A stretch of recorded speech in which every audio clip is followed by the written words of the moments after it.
नमस्ते मेरे प्यारे विद्यार्थियों एवं दोस्तों, आप सभी का मेरे चैनल हिंदी विद दीप्ति मेहता में हार्दिक स्वागत एवं अभिनंदन। जैसा कि अपन रीट हिंदी शिक्षण विधियों का अध्ययन कर रहे थे, जिसके अंतर्गत गद्य शिक्षण, पद्य शिक्षण, व्याकरण शिक्षण का अध्ययन कर लिया था। आशा करती हूँ आपने वीडियो देख भी लिया होगा, अच्छे से समझ में भी आ गया होगा आपको। आज अपन एक नए टॉपिक से शुरुआत करने जा रहे हैं, रचना शिक्षण। रचना शिक्षण की विधि से पढ़ेंगे। तो सबसे पहले जान लेते हैं कि रचना का अर्थ क्या होता है, रचना कहते किसे हैं। तो देखिए, रचना रचना शब्द का शाब्दिक अर्थ आपको एग्जाम में पूछा जा सकता है कि रचना शब्द का शाब्दिक अर्थ क्या होता है। तो रचना शब्द का शाब्दिक अर्थ बनाना या बुनी हुई या निर्मित की गई वस्तु या कृति। ऐसे साधारण अर्थ में अगर हम लेते हैं तो किसी चीज़ को हम बनाते हैं या बुन के तैयार करते हैं या निर्मित की गई वस्तु होती है, जैसे भवन बना दिया या कोई अन्य चीज़ बना दी या कोई कृति जिसकी अपनों ने रचना कर दी, वह सभी चीज़ क्या कहलाती है, रचना कहलाती है। पर अगर हिंदी की दृष्टि से अगर इसको देखा जाए तो हिंदी की दृष्टि से क्या होता है कि इस दृष्टि से किसी लिखी हुई कविता, कहानी, निबंध आदि को भी रचना कहा जाता है। कवि की जो मौलिक रचना होती है उसको भी रचना कहा जाता है, जो कविता के रूप में हो सकती है, कहानी के रूप में हो सकती है, निबंध के रूप में हो सकती है या अन्य किसी रूप में हो सकती है, उसको भी रचना कह सकते हैं। या फिर दूसरे शब्दों में कहे तो विचारों को क्रमबद्ध रूप से रखना ही रचना है। यानी हम अपने विचारों को क्रमबद्ध रूप से अगर लिख देते हैं तो वो भी एक रचना है। रचना लेखन कौशल की महत्वपूर्ण सीढ़ी है, क्योंकि हम कुछ भी चीज़ लिखते हैं अगर उसको क्रमबद्ध रूप में लिख देते हैं तो वो रचना बन जाती है। तो लेखन कौशल की महत्वपूर्ण सीढ़ी रचना है। इसके साथ ही हिंदी शिक्षण की प्रक्रिया में भी इसका स्थान सर्वाधिक महत्वपूर्ण है, क्योंकि हम जो भी पढ़ते हैं वह किसी न किसी की रचना पढ़ते हैं, किसी न किसी कवि की रचना को ही हम पढ़ते हैं। इसलिए रचना का हिंदी शिक्षण में महत्वपूर्ण स्थान है। आइए अपन आगे बढ़ते हैं। ये तो साधारण रूप से अपनों ने जाना था कि रचना होती क्या है, रचना कहते किसे हैं। अब अपन रचना के प्रकार, रचना के प्रकार के अंतर्गत देखिए, आइए, रचना दो प्रकार की होती है, मौखिक रचना या लिखित रचना। ये आपके रीट एग्जाम में पूछा जा चुका है कि रचना कितने प्रकार की होती है। तो रचना दो प्रकार की होती है। साधारणतः उत्तर देना था, बहुत ही सरल क्वेश्चन था, मौखिक रचना और लिखित रचना। मौखिक रचना जिसको हम बोल बोल के सुना देते हैं वो होती है, जैसे कोई कहानी ले ली या कोई कविता ले ली जिसको हमने सिर्फ उच्चारण करके बोल कर सुना दिया, वो होती है मौखिक रचना। और लिखित रचना जिसको हम लेखनी में आबद्ध कर देते हैं वो होती है लिखित रचना, जिसको हम क्रमबद्ध रूप से लिख देते हैं। साधारण है, आप आसानी से इसको समझ लोगे। हिंदी शिक्षण में रचनाओं को दो वर्गों में विभाजित किया जाता है। हिंदी शिक्षण अगर आप देखें तो रचना दो प्रकार की होती है, नियंत्रित रचना और मुक्त रचना। दोनों प्रकार की रचना दो प्रकार की होती है। एग्जाम में प्रश्न भी पूछा जा चुका है, तो ध्यान रखिएगा। नियंत्रित रचना और मुक्त रचना। नियंत्रित मतलब किसी भी चीज में आबद्ध होकर रचना की जाती है, वह नियंत्रित रचना कही जाती है। जैसे किसी छंद में, किसी अलंकार में, किसी रस में, किसी भी व्याकरणिक नियम में आबद्ध होकर जो रचना लिखी जाती है वो होती है नियंत्रित रचना। और मुक्त रचना जो स्वतंत्र होकर, जो किसी छंद, किसी नियम में आबद्ध नहीं होती है, कवि स्वतंत्र विचारों से अपनी रचना को करते हैं, वो मुक्त रचना कही जाती है। जैसे रीतिकाल में आपने देखा होगा, घनानंद जी मुक्त रचना किया करते थे, किसी के अंदर आबद्ध रहकर नहीं, और किसी के आश्रय में रहकर, किसी के नियमों में आबद्ध रहकर जो रचना की जाती है वह नियंत्रित रचना कहलाती है। यहाँ तक आपको समझ आ गया होगा रचना कहते किसे और रचना कितने प्रकार की है, दो प्रकार की। आइए आगे बढ़ते हैं। रचना शिक्षण के उद्देश्य। हम रचना का शिक्षण क्यों करते हैं, किस लिए बच्चों को रचना का शिक्षण का अध्ययन करवाते हैं, तो हम जान लेते हैं। सबसे पहला है छात्रों में अपने विचारों को शुद्ध भाषा में प्रकट करने की योग्यता का विकास करना, कि छात्र है वो अपने विचारों को शुद्ध भाषा में प्रकट कर सके। इस कौशल के विकास हेतु, इस योग्यता के विकास हेतु हम छात्रों को रचना शिक्षण कराते हैं, चाहे वह मौखिक हो चाहे वह लिखित रचना हो, जिसके द्वारा छात्रों में योग्यता पैदा होती है शुद्ध विचारों को प्रकट करने की। आइए दूसरा, छात्रों की तार्किक कल्पना संबंधी तथा मानसिक शक्तियों का विकास करना। रचना शिक्षण के द्वारा हम छात्रों को तर्क करने की शक्ति का विकास कर सकते हैं, सोचने समझने कल्पना करने संबंधी और मानसिक शक्तियों का विकास भी हम रचना के द्वारा कर सकते हैं। क्योंकि अगर हमने छात्रों को वाद विवाद करने के लिए कह दिया तो मौखिक हो गया, मौखिक रचना हो गई, उसमें तर्क और वितर्क करेंगे। किसी निबंध को लिखने के लिए कह दिया तो छात्र कल्पनाशील होगा, किसी कहानी को लिखने के लिए कह दिया, किसी रिपोर्ट को लिखने के लिए कह दिया तो छात्र है वो कल्पना का सहारा लेगा रचना को लिखने में। तथा मानसिक शक्तियों का, बिल्कुल मानसिक शक्तियों के विकास के बिना मनुष्य लिख ही नहीं सकता है। तीसरा है हमारा छात्रों की भाषा और शैली को सुव्यवस्थित बनाना। अगर छात्र लिखेगा तो उसकी भाषा में सुधार होगा, उसकी शैली में सुधार होगा, वह सुव्यवस्थित नियमबद्ध तरीके से व्याकरणिक ज्ञान का ध्यान रखते हुए वह लिखेगा तो उसकी भाषा शुद्ध होगी, उसकी शैली परिमार्जित होगी, वो सुव्यवस्थित तरीके से लिखेगा। उनकी भाषा में वर्तनी, वाक्य आदि की सामान्य भूलों का भी परिष्कार होगा, क्योंकि वह लिखकर पढ़ेगा तो उसको पता चलेगा कि मेरी वाक्य में कहाँ अशुद्धि है, मैं कहाँ अशुद्धि कर रहा हूँ, मेरी वर्तनियों में कहाँ अशुद्धि है। तो रचना के द्वारा छात्रों में भाषा और शैली तो सुव्यवस्थित बनती है, साथ में वर्तनी, वाक्य आदि की सामान्य भूलों का भी सुधार किया जा सकता है। नेक्स्ट देखिए चौथा नंबर का, छात्रों के शब्दकोश में वृद्धि करना। रचना अगर लिखेगा, चाहे मौखिक हो चाहे लिखित रचना हो, तो छात्र के शब्दकोश में वृद्धि होगी, नए नए शब्दों को वह ढूंढेगा, पर्यायवाची शब्दों का ध्यान रखेगा, विलोम शब्दों का ध्यान रखेगा, नवीन शब्दों का ध्यान रखेगा, तो शब्दकोश में क्या हो जाएगी, छात्र के वृद्धि हो जाएगी। नेक्स्ट, हिंदी भाषा तथा उनके साहित्य के प्रति छात्रों में अनुराग पैदा करना। मतलब रचना के द्वारा छात्र हिंदी भाषा, उसके साहित्य के प्रति रुचि को बढ़ाएगा, क्योंकि नित नई कहानियों को वो पढ़ेगा, निबंध रचना करेगा तो अनेक निबंधों को और ढूंढेगा, इस प्रकार में उसमें साहित्य लेखन में अनुराग पैदा होगा। और नेक्स्ट हमारा अंतिम उद्देश्य है अवकाश के समय का सदुपयोग करने की शिक्षा देना। अगर आप छुट्टियां बिता रहे हो, आपके पास बहुत सारा समय है, तो आप लिखित रचना कर सकते हो, आप कुछ न कुछ अपने कल्पना के द्वारा लिख सकते हो, जिससे आप अवकाश का सदुपयोग कर सकते हो। बहुत से लोगों में आदत होती है डायरी लिखने की, तो डायरी लिखते हैं, वो भी क्या है, एक रचना है, जिससे उसमें लिखने की शैली सुव्यवस्थित हो जाएगी और अवकाश के समय का सदुपयोग भी हो जाएगा, वो बोरिंग भी महसूस नहीं करेगा। तो ये तो थे आपके मेन उद्देश्य। वैसे उद्देश्य बहुत ज़्यादा है, मेन अगर एग्जाम में पूछ भी ले कि रचना शिक्षण का उद्देश्य नहीं है या है, तो आपको ध्यान होना चाहिए।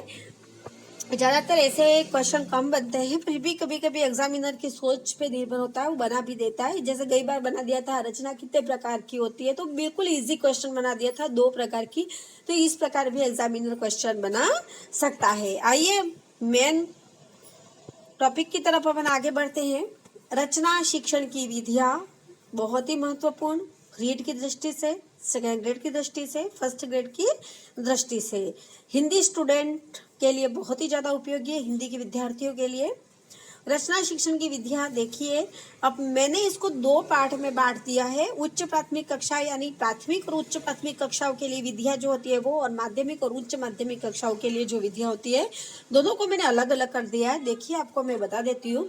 उच्च प्राथमिक कक्षाओं के लिए रचना शिक्षण की परंपरागत विधियाँ निम्नलिखित है।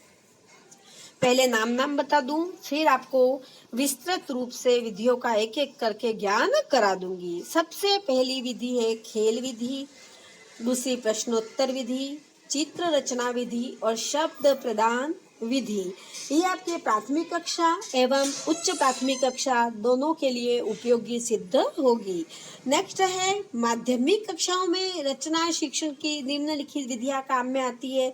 अब ये माध्यमिक व उच्च माध्यमिक दोनों के लिए काम करेगी। देखो आप माध्यमिक के लिए उद्बोधन विधि, आपको गद्य शिक्षण में आपने पढ़ी होगी, याद होगा, आपने अगर मेरा वीडियो पिछला देखा होगा तो उद्बोधन विधि, परामर्श विधि, प्रवचन विधि, रूपरेखा विधि और अन्य बहुत सारी विधियां है। ऐसे तो देखें तो मंत्रणा विधि है, तर्क विधि है, अनुकरण विधि है, ये सब बड़ी बड़ी कक्षाओं के लिए उपयोगी होगी। देखिए अब अपन मेन विधियां यहाँ पढ़ने जा रहे हैं। सबसे पहले अपन उच्च प्राथमिक कक्षाओं के लिए जो विधियां उपयोगी है उसको पढ़ते हैं। सबसे पहली विधि हमारी है उच्च प्राथमिक कक्षाओं के लिए में खेल विधि। देखो नाम से स्पष्ट है, खेल विधि छात्रों को खेल खेल में शिक्षा करवाना, शिक्षा देना। अब खेल खेल में शिक्षा कैसे देंगे, बालक उसमें कैसे रुचि लेगा, इसको अपन जान लेते हैं। तो देखो खेल में बालकों को स्वाभाविक रुचि होती है। बिल्कुल छोटे छोटे जो प्राथमिक कक्षा 1 से 8वीं तक के बच्चे होते हैं, जो नर्सरी से 8वीं तक के बच्चे होते हैं, उनको स्वाभाविक रुचि होती है खेल खेलना, और उनको खेल खिलाओगे तो अत्यधिक रुचि और आनंदित महसूस करेंगे। अब हमको खेल खेल में उनको पढ़ाना भी है, शिक्षा भी देनी है। तो इसमें हम क्या करेंगे, यदि शब्द निर्माण, वाक्य निर्माण, सभी भाषाई कार्य खेल खेल में सिखा दिए जाए तो छात्रों को भाषा सीखने में कठिनाई नहीं होती। अगर हमें छात्रों को शब्द निर्माण कराना सिखाना है, वाक्य निर्माण कराना सिखाना है, तो हम क्या करेंगे, डायरेक्ट बच्चों को बिठाकर बोझ नहीं डालेंगे कि आप इस तरह से सीख लो। हम क्या करेंगे, उनको खेल खेल में शब्द निर्माण और वाक्य निर्माण कराना सिखाएंगे। आगे मैं बताऊंगी कैसे सिखाएंगे। आगे देखिए आप, सिखा दिए जाए तो छात्रों को भाषा सीखने में कठिनाई नहीं होती। लेकिन यदि उनको कार्य का रूप दिया जाता है तो उनको करने में बालकों में अरुचि पैदा हो जाती है। उनको यूं कह दिया जाए कि चलो ये विलोम शब्द याद करके ले आने का, ये पर्यायवाची शब्द याद कर लीजिएगा, अभी बैठ के याद कर लीजिएगा, तो छात्र उसमें कठिनाई महसूस करेंगे, बोरिंग महसूस करेंगे। अरे यार ये पर्यायवाची शब्द मुझे कैसे याद होंगे, ये कैसे मैं याद कर पाऊंगा, या कैसे याद कर पाऊंगी। पर उनको खेल खेल में भी ये सारे शब्द और वाक्य उनको याद करवाए जा सकते हैं। मैंने यहाँ सामान्यतः 2 उदाहरण लिए हैं। उदाहरण के माध्यम से मैं आपको समझाती हूँ कि कैसे खेल खेल में बच्चा है वह इन शब्द को सीख पाएगा। देखो उदाहरण तो निम्न खेल खिलाए जा सकते हैं। सबसे पहला है अशुद्ध वाक्यों को शुद्ध करना। छात्रों के सामने एक वाक्य लिख दिया जाए, फिर छात्रों के कहे चलो इस वाक्य को तोड़ो मरोड़ो सीधा जमाओ, तो बालक उसको खेल खेल में इस तरह से करेगा और उसको आनंदित महसूस होगा। जैसे विलोमार्थक शब्दों को बोलने का अभ्यास कराना। हमने 2 टुकड़ियों में छात्रों को बांट दिया, फिर एक तरफ के बालकों कहेंगे चलो एक शब्द बोलो, सामने वाले बालकों कहेंगे अच्छा बताओ इसका विलोम शब्द क्या होगा। अगर नहीं बताओगे तो सामने वाले का अंक मिल जाएगा। तो छात्र क्या करेगा, रुचि नहीं, हम जीतेंगे। फिर वो क्या करेगा, बताएगा। नहीं बताएगा तो जो टीम बताएगी उसको 1 पॉइंट मिल जाएगा। इसी तरह हम पर्यायवाची शब्द, नवीन शब्द सबका अभ्यास करा सकते हैं। हम कह सकते हैं चलो 2 मात्रा वाले शब्द बोलो, एक जना बोलेगा, सामने वाला फिर दूसरा बोलेगा, फिर सामने वाला तीसरा। इस तरह से 2 टीम बना के हम खेला सकते हैं, है ना। तो इस तरह से हम बालकों में शब्द भंडार और वाक्य की शुद्धि करवा सकते हैं, उनमें भाषाई ज्ञान को बढ़ावा दे सकते हैं। खेल खेल में शिक्षा, जैसे हमने एक साधारणतः गोला बना दिया, गोला बना के छात्रों को कहने का चलो अंदर कूदोगे तो आजा बोलोगे, बाहर कूदोगे तो बाजा बोलोगे, तो 2 अक्षर के शब्द भी छात्र याद कर सकता है। इस तरह से उसके खेलने भी हो गया। उसको कहेंगे लाइन पे पैर पड़ेगा तो आउट हो जाओगे। तो इस तरह से हम खेल खेल में छात्रों को शिक्षा प्रदान करवा सकते हैं। आइए आपको अच्छे से समझ में आ गई होगी। खेल विधि छोटे बालकों के लिए उपयोगी है, छोटी कक्षाओं के लिए उपयोगी है। बालक खेल विधि के द्वारा पढ़ने में आसानी से रुचि ले पाएगा। अब हमारी दूसरी विधि है प्रश्नोत्तर विधि। नाम से स्पष्ट है, प्रश्न पूछो छात्र उत्तर देगा और उसके माध्यम से हम अपने टॉपिक को आगे बढ़ा सकते हैं। अब रचना शिक्षण में प्रश्नोत्तर विधि कैसे काम में आएगी, देखो जान लेते हैं। इस विधि में अध्यापक छात्रों को प्रश्न पूछकर उसके ज्ञान का मूल्यांकन करता है। हम छात्रों को क्या करेंगे, जो अध्यापक होगा वो क्या करेगा, छात्रों को एक एक करके प्रश्न पूछता जाएगा और छात्र उसका उत्तर देते जाएंगे। तो अध्यापक को पता चल जाएगा कि छात्रों को इस विषय में कहाँ तक ज्ञान है, और प्रश्नों के उत्तरों को बताकर उनकी ज्ञान परिधि को विस्तृत बनाता है। फिर क्या करेगा कि अगर बच्चा है वो उत्तर नहीं दे पाता है तो शिक्षक उसका उत्तर स्वयं देगा और छात्र की ज्ञान की परिधि को विस्तृत बनाएगा। यह पद्धति अति प्राचीन है, क्योंकि शुरुआत से ही प्रश्नोत्तर पद्धति चलती आ रही है कि शिक्षक प्रश्न पूछता है, छात्र उत्तर देते हैं, छात्र उत्तर नहीं दे पाता है, शिक्षक स्वयं उत्तर देता है। इस तरह से कक्षा का वातावरण सक्रिय बनाने के लिए प्रश्नोत्तर प्रविधि का सहारा लिया जाता है। इसे सुकरात विधि भी कहा जाता है, क्योंकि सुकरात महोदय के द्वारा सर्वप्रथम इसकी शुरुआत की गई थी। इसे बालक मौखिक व लिखित रचना दोनों सीखता है। प्रश्नों के माध्यम से बालक लिखित रचना करना भी सीखता है, बालक मौखिक रचना करना भी सीख सकता है। इस विधि में बालक सक्रिय रहते, बिल्कुल कक्षा का वातावरण सक्रिय रहता है, छात्र भी निष्क्रिय नहीं रहते और शिक्षक भी निष्क्रिय नहीं रहते, दोनों आपस में सक्रिय रहते हैं। कक्षा का वातावरण अति उत्तम बन जाता है। इस विधि का उपयोग अधिक से अधिक करना चाहिए, क्योंकि हमेशा कक्षा शिक्षण दोनों तरफा होना चाहिए। अगर शिक्षक ही पढ़ाता रहेगा तो शिक्षण एक तरफा हो जाएगा और एक तरफा शिक्षण हमेशा निष्क्रिय हो माना जाता है और अमनोवैज्ञानिक माना जाता है। अगर हमें मनोवैज्ञानिक शिक्षण कराना है तो हमें दोनों तरफा शिक्षण कराना पड़ेगा। अब मैं एक उदाहरण के माध्यम से आपको बताऊंगी कि कैसे आप कक्षा शिक्षण सक्रिय बनाओगे, छात्रों को कैसे रचना करना सिखाओगे।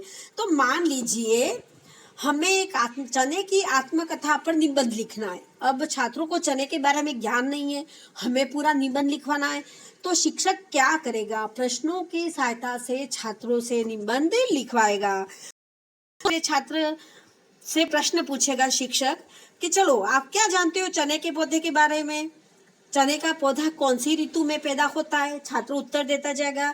चने के लिए सिंचाई कितनी आवश्यक होती है, चने के पौधे को कब काटा जाता है ना, चना कब बोया जाता है। इस तरह के अनेक चने के बारे में प्रश्न पूछेगा और पूछने से क्या होगा, छात्र उत्तर देता जाएगा, नहीं तो शिक्षक उत्तर बताता जाएगा और एक निबंध पूरा लिखा जा सकता है। तो इस प्रकार लिखित रचना करवाई जा सकती है प्रश्नोत्तर के माध्यम से। यह विधि बहुत ही प्रचलित है और इस विधि के द्वारा कक्षा का वातावरण सक्रिय रहता है और मनोवैज्ञानिक विधि इसको मानी जाती है।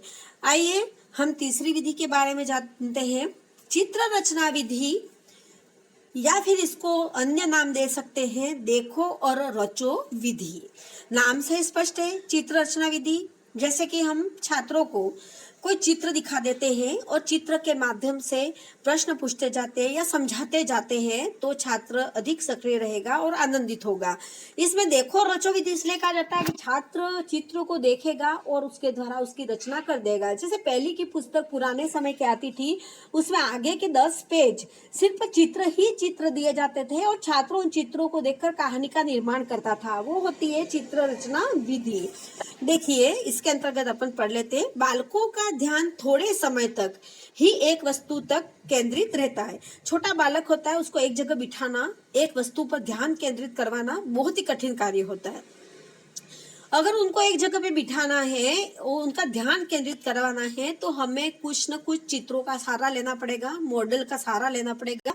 आजकल के आधुनिक युग में लैपटॉप जैसे है, प्रोजेक्टर है, एलसीडी है, इस तरह के चीजों का हमें सहारा लेना पड़ता है हमारे शिक्षण को प्रभावी बनाने के लिए।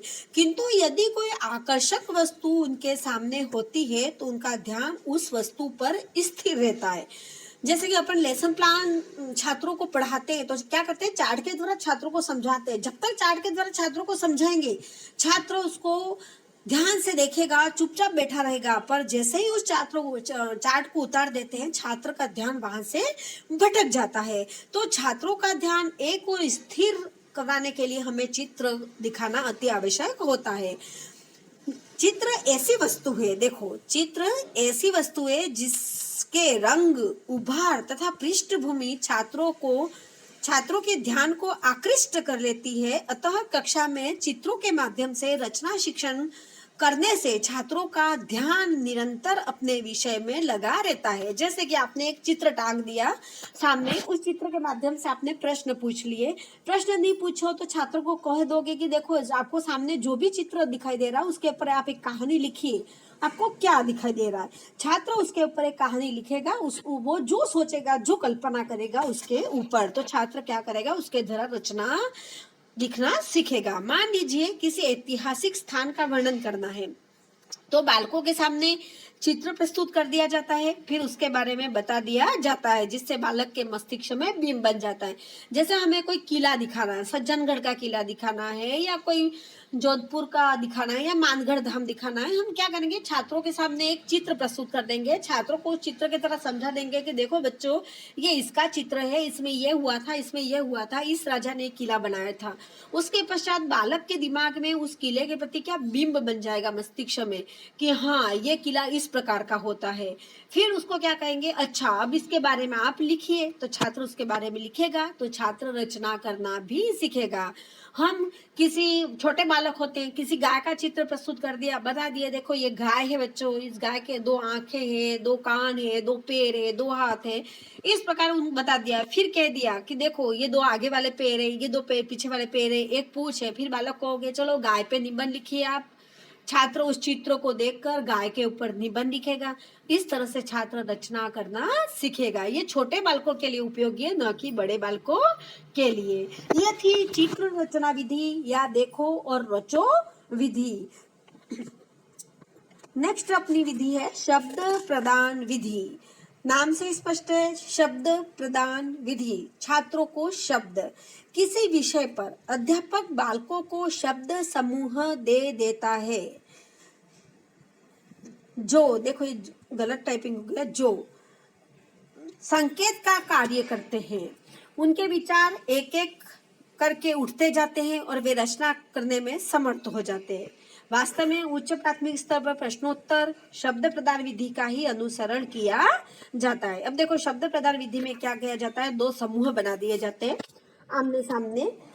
प्रथम वाले कह दिया जाता है जैसे अंतराक्षरी खेलते वैसे, कि आपको एक शब्द ये दे दिया, इस शब्द से आगे आगे आप शब्द को जोड़ते जाओ, आप रचना का निर्माण करते जाओ। आपका टॉपिक ये है, छात्र एक शब्द बोलेगा, सामने वाली टीम दूसरा शब्द, फिर तीसरा शब्द, इस तरह से शब्दों को बुनते हुए जाएंगे। धीरे धीरे एक एक वाक्य का निर्माण होता जाएगा और इस तरह आपस में एक दूसरे को शब्द देते जाएंगे। जो शब्द है वो संकेत का कार्य करेगा, उस संकेत के माध्यम से पूरी एक रचना का निर्माण किया जा सकता है।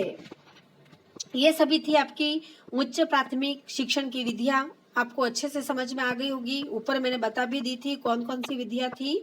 देखिए एक बार और बता देती हूँ। छोटी कक्षाओं के लिए उपयोगी विधियां, सबसे पहली विधि मैंने आपको बताई थी खेल विधि, खेल खेल में शिक्षा देना। प्रश्नोत्तर विधि, प्रश्न पूछकर रचना करवाना। चित्र रचना विधि या देखो रचो विधि, चित्र दिखाकर रचना करना। शब्द प्रदान विधि, शब्द देकर संकेत का कार्य करते हुए शब्दों को आगे जोड़ते हुए आगे बढ़ते जाना और रचना का निर्माण करना। अब हम माध्यमिक कक्षाओं के लिए उपयोगी विधियों का अध्ययन करेंगे कि माध्यमिक कक्षाओं के लिए उपयोगी विधियां कौन कौन सी है।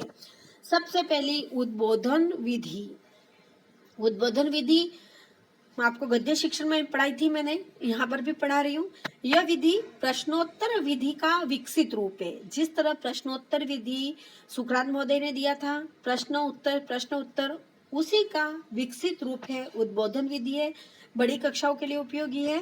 इस विधि में छात्रों को निर्दिष्ट विषयों से संबंधित पुस्तकों एवं पत्र पत्रिकाओं का नाम बता देते हैं। अध्यापक क्या करते हैं, जो भी टॉपिक छात्रों को दिया जाता है रचना करने के लिए, उस विषय से संबंधित पुस्तक और पत्र पत्रिकाओं का नाम शिक्षक बता देते हैं। आप इस जगह पर जाना, आपको ये पुस्तक मिलेगी, ये पत्र पत्रिका मिलेगी, जिसमें आपका मैटर आपको उपलब्ध होगा।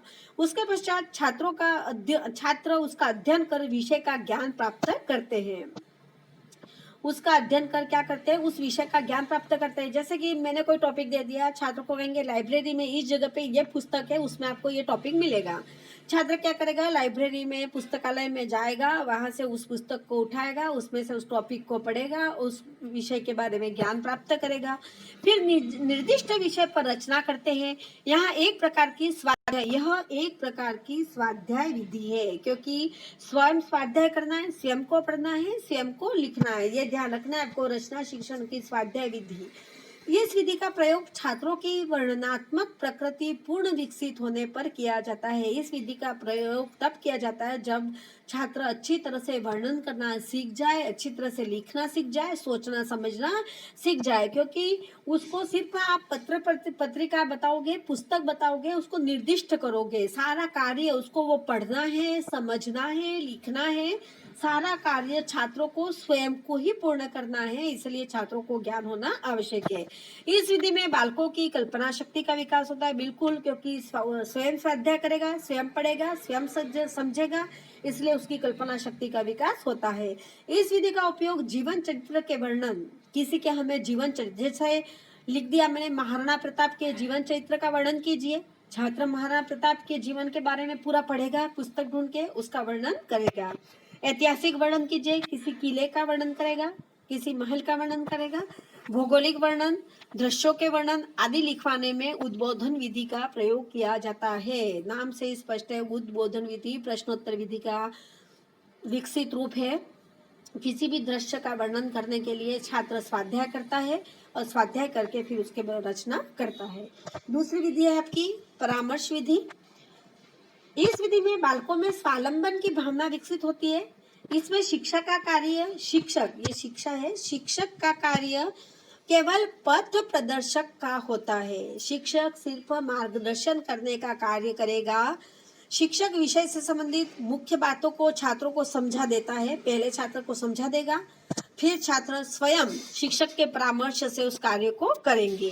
छात्र कल्पना के आधार पर रचना करते हैं। आवश्यकता पड़ने पर शिक्षक पत्र पत्रिका पुस्तकों आदि के बारे में जानकारी देते हैं, वो भी आवश्यकता पड़ने पर, उसके पहले नहीं देते हैं। इस विधि के द्वारा बालक में विभिन्न प्रकार की मानसिक शक्तियां, कल्पना, तर्क, निरीक्षण, निर्णय आदि पर्याप्त विकसित हो जाते हैं कि बालक स्वयं करेगा, स्वावलंबन की भावना विकसित होगी। सिर्फ शिक्षक पथ प्रदर्शक का कार्य करता है, उनको बता देता है कि आपको इस तरह से करना है, करना स्वयं छात्रों को। बड़ी कक्षा है, माध्यमिक और उच्च माध्यमिक कक्षाओं के लिए, क्योंकि वहां तक छात्रों में समझ विकसित हो जाती है। वह शिक्षक के बताए मार्गदर्शन पर चल सकते हैं, स्वयं कर सकते हैं, इसमें शिक्षक की मेहनत कम हो जाती है। नेक्स्ट है प्रवचन विधि। प्रवचन विधि नाम से स्पष्ट है। इस विधि में अध्यापक का कार्य प्रमुख होता है। अध्यापक किसी विषय पर मौखिक क्रमबद्ध प्रवचन करते जाते हैं। एक टॉपिक उठा लिया, उस टॉपिक पे शिक्षक है वो क्या करेगा, मौखिक रचना पूरी बता देगा, बोल बोल के जैसे व्याख्या करते उसी प्रकार। और छात्र बैठकर क्या करते जाते हैं, सुनते जाते हैं। तो इसमें छात्र क्या हो जाते हैं, निष्क्रिय, शिक्षक अधिक सक्रिय हो जाता है। इसलिए इस विधि को अमनोवैज्ञानिक विधि माना जाता है। जहाँ छात्र निष्क्रिय हो जाते हैं वह विधि अमनोवैज्ञानिक विधि मानी जाती है। इस विधि में बालक अपनी कल्पना एवं बुद्धि का प्रयोग नहीं कर सकते, क्योंकि बालक को सोचने, समझने, विचार करने का समय मिलता ही नहीं है, क्योंकि शिक्षक ही प्रवचन देता जाता है, बोलता जाता है, सुनता जाता है। छात्र व निष्क्रिय श्रोता बनकर चुपचाप सुनते रहते हैं, कुछ भी काम उनका नहीं होता है। इसलिए इस विधि के द्वारा बालक में कल्पना एवं बुद्धि का प्रयोग नहीं होता है। न तो वो सोचता है, न समझता है, न उसमें कोई भावना विकसित होती है, सिर्फ निष्क्रिय श्रोता के रूप में सुनने का काम करते हैं। इसलिए यह विधि कैसी मानी जाती है, अमनोवैज्ञानिक विधि मानी जाती है प्रवचन विधि, क्योंकि इसमें शिक्षक सक्रिय, छात्र निष्क्रिय। नेक्स्ट आपकी विधि है रूपरेखा विधि। नाम से स्पष्ट है। आप 10th कक्षा इंग्लिश के पेपर में आपने देखा होगा, कहानी जो आपकी स्टोरी दी जाती है, स्टोरी में सिर्फ हिंट्स दी जाती है, बीच में डैश डैश डैश छोड़ दिया जाता है, फिर हिंट्स दी जाती है, फिर डैश डैश करके छोड़ दिया जाता है। तो बालक को उस डैश डैश में कहानी पूरी करनी होती है, उसको कहते हैं रूपरेखा विधि। सबने 10th का एग्जाम दिया होगा, सबने देखा होगा। इस विधि के अंतर्गत शिक्षक छात्रों के समक्ष रचना की रूपरेखा शाम पट्टे पर लिख देता है। जैसे मैं लिख रही हूँ थर्स्टी क्रो पे कहानी, या एक कौवा प्यासा था, मैंने लिख दिया एक कौवा डैश डैश डैश प्यासा था, फिर पानी डैश डैश थोड़ा था, इस करके मैं थोड़ा डैश डैश डैश करके पूरी कहानी का निर्माण कर दूंगी, बीच में डैश डैश करके छोड़ दूंगी। तो उस डैश डैश को पूरा छात्रों को करना है, वो कहलाता है रूपरेखा विधि। और छात्रों को रूपरेखा के आधार पर रचना करने की आज्ञा दी जाती है। यह विधि सभी स्तरों पर प्रयुक्त की जा सकती है, लेकिन माध्यमिक स्तर पर विशेष उपयोगी है, क्योंकि इसको माध्यमिक स्तर पर ज्यादा उपयोग में लेते हैं। छोटे बालक में इतनी समझ विकसित नहीं होती है कि वो रिक्त स्थान की पूर्ति कर सके। इस विधि में रूपरेखा लिखने के पश्चात प्रश्नों के माध्यम से शिक्षक छात्रों को विचार व्यक्त करने का अवसर प्रदान कर सकता है। इसके द्वारा छात्रों को ऐतिहासिक वर्णन, भौगोलिक वर्णन, आत्मकथा आदि लिखवाए जा सकते हैं। और भी अनेक विधियां हैं, पर मेन विधि आपको मैंने यहाँ समझा दी है। उद्बोधन विधि, परामर्श विधि, प्रवचन विधि, रूपरेखा विधि, ऊंची कक्षाओं के लिए तर्क विधि, मंत्रणा विधि, अनुकरण विधि, बहुत सारी विधियां ऐसी है जो उच्च कक्षाओं के लिए काम में आती है। तो ये तो थी आपके उच्च प्राथमिक और माध्यमिक कक्षाओं के लिए उपयोगी विधियां। आप इसको अच्छे से समझ पाए होंगे, आशा करती हूँ। रचना शिक्षण को 2 भागों में बांटा गया था, मौखिक एवं लिखित। हिंदी की दृष्टि से परंपरागत और किसकी रचना के में आबद्ध होकर जो रचना की जाती है वो। तो 2 प्रकार की रचना हिंदी की दृष्टि से आपको बताई थी, और 2 ऐसे लिखित और मौखिक सभी जानते हैं। आप सभी देख लो, एक बार और बता देती हूँ आपको। यहाँ पर नियंत्रित रचना और मुक्त रचना 2 प्रकार की आपको बताई थी। उसके बाद आपको रचना शिक्षण के उद्देश्य बताए, उच्च प्राथमिक स्तर पर विधियां बताई, माध्यमिक स्तर पर विधियां आपको मैंने बताई। आशा करती हूँ कि आपको ये सारी विधियां अच्छे से समझ में आ गई होंगी। अगर आपकी रीट में इससे संबंधित कोई भी प्रश्न आ जाता है तो आप इसको अच्छे से कर पाओगे, ऐसी आशा करती हूँ। आपने मेरे नेक्स्ट जो गद्य शिक्षण, पद्य शिक्षण, व्याकरण शिक्षण के वीडियो नहीं देखे हो तो उसको भी देख लीजिएगा, और आगे देखते जाइएगा तो क्रमबद्ध आपको अच्छे से समझ में आ जाएगा। आपको मेरा पढ़ाना अच्छा लगा हो तो आप मेरे वीडियो को ज़्यादा से ज़्यादा लाइक करना, मेरे चैनल को सब्सक्राइब करना, मेरे वीडियो को शेयर करना। जय हिंद, जय भारत।